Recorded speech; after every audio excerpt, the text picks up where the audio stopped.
This lesson is intended to introduce you to the basics of heredity and how we get our traits from the DNA that we carry in each and every one of our cells. And just to remind you, remember we had talked about cells, that we have cells. Inside the cells we have DNA, which is in the nucleus, and when those cells split through mitosis, they make a copy of that DNA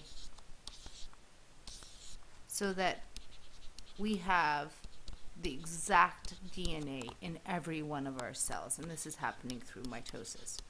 And that part is really important because what that means is that each cell has a complete set of instructions, so that more or less at the very beginning a cell is capable of becoming anything.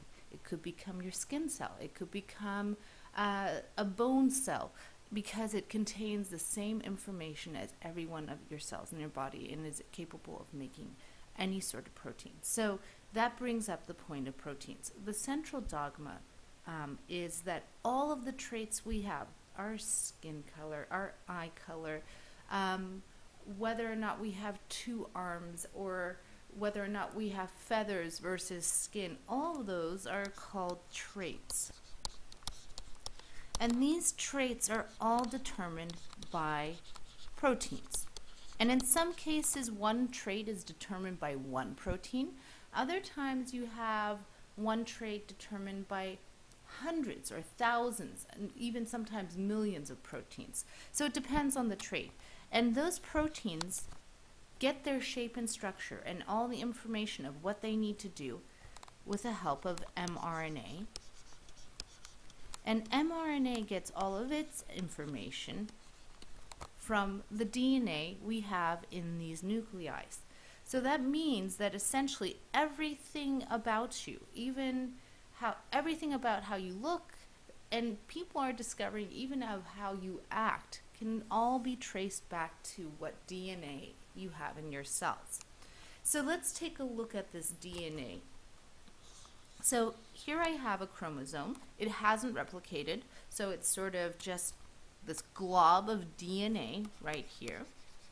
Okay, and keep in mind, remember you have two of each chromosome. And here I have chromosome 1, I have two pairs. I have a pair, remember these are called a homologous pair. The reason they're homologous, homo meaning same, is because they're both chromosome 1. You got one from mom, for the lack of better words, I'll put mom here, and one from dad, okay? So on these chromosomes, you have sections of DNA, and because these are the same chromosome, they both have the section in the same place, and these code for a protein. They're called a gene, okay? So a gene is a section of DNA that will help make an mRNA, which will make a certain protein.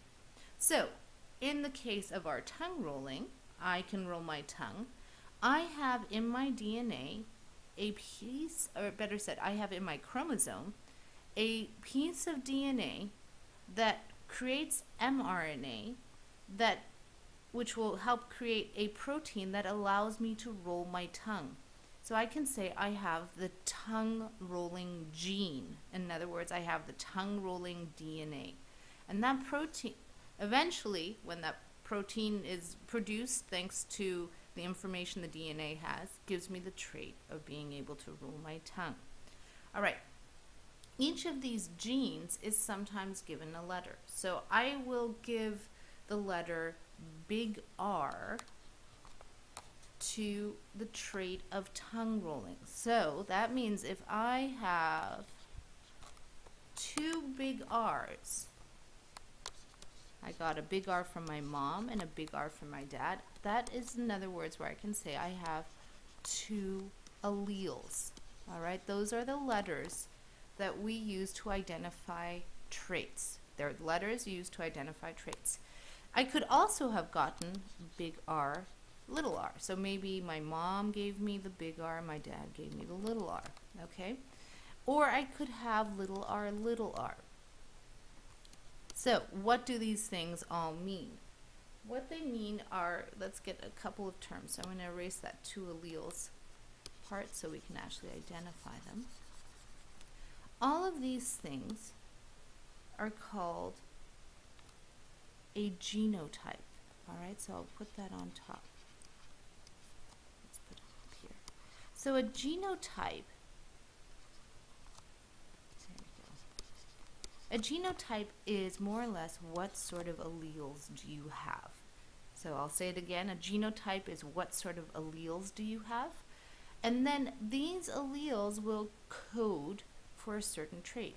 If you have big R, you will be able to roll your tongue. If you have big R, you're also able to roll your tongue. If you have little r, you cannot roll your tongue.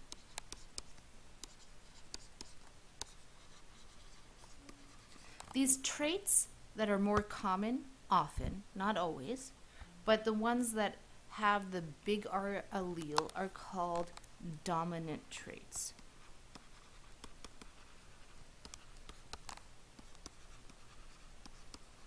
Okay, so in most cases, it's more likely that you will get them because you can see that big R, the trait dominates that little one.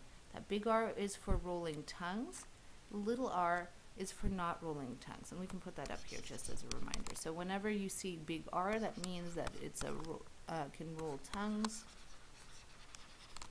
and little r cannot roll. Okay, this trait right over here is called a recessive trait. That means it's, for lack of better words, a weaker allele. It can be dominated by the bigger letter. Okay, so not tongue rolling is a recessive trait, and tongue rolling is a dominant trait. All of these traits, what physical characteristics there are called a phenotype.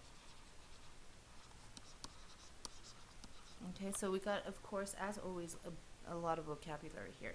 So here's how I remember it best. Phenotype kind of looks like physical, the PH, both start with PH. So phenotype is physical characteristics. So being able to roll your tongue, you can physically see. Genotype sounds like genes, which are pieces of DNA. And so those are going to be your letters. So a genotype contains two alleles, and they are letters. You either have a capital or you have a lowercase letter. If it's capital, that means it is the dominant trait, that it can overpower the recessive allele, which is going to be a lowercase r. And those determine the phenotype. Now, a couple of other things. We'll move on to the next slide. If you have big R, or little r, you notice that the letters are the same. So we call those homo for same. This is a homozygous, and this is homozygous. Okay? Now if you have big R, those have different letters. One is big, one is small. In that case, different is hetero, and we call that heterozygous. Now, clearly the two homozygous ones, they have the same letter, but a big R genotype is not the same as a little r genotype, so we have to add one more descriptive word. And so big R becomes homozygous dominant, whereas little r becomes homozygous recessive. So whenever you get any sort of genetics problem where they say a homozygous dominant individual mated with a heterozygous individual, you know, oh, okay, that means a big R person mated with a big R person. Or in other cases, you have a little r, a homozygous recessive mating with a homozygous dominant. So you, in that case, would put big R times little r. That is our introductory lesson.